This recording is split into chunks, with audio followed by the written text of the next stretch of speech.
ప్రజలకు ఇచ్చిన హామీలను కాంగ్రెస్ నెరవేర్చాలని కేంద్ర మంత్రి కిషన్ రెడ్డి అన్నారు. దమ్ముంటే కేంద్రం నుంచి నిధులు పనులు తీసుకురావాలని మంత్రి పొన్నం కౌంటర్ ఇచ్చారు.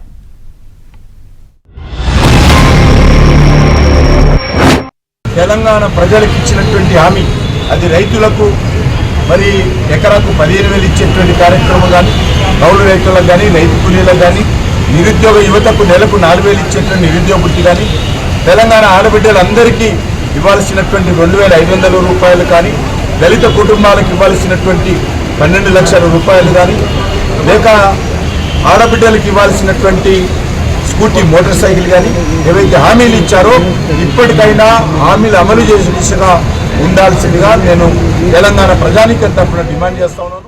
కిషన్ రెడ్డి గారు ఇక్కడ నుంచి ప్రాతినిధ్యం వహిస్తూ గతంలో టూరిజం అండ్ ఆర్కియాలజీ మినిస్టర్గా ఉండి హైదరాబాద్ ఆర్కియాలజీ టూరిజానికి ఒక ప్రత్యేకమైనటువంటి ప్లేస్ ఇది. ఏం చేసినారని అడుగుతున్నాం, ఏ ప్రాజెక్టు తెచ్చినారని అడుగుతా ఉన్నాం.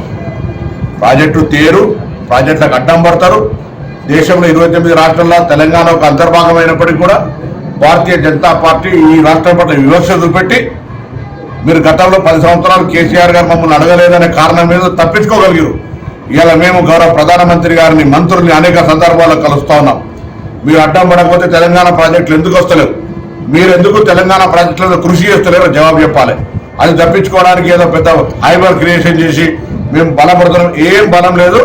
Telangana Bharatiya Janata party, Telangana TRS party వేరు కాదు అనేది ఈ ఎమ్మెల్యేసీ ఎన్నికల్లో నిరూపణ.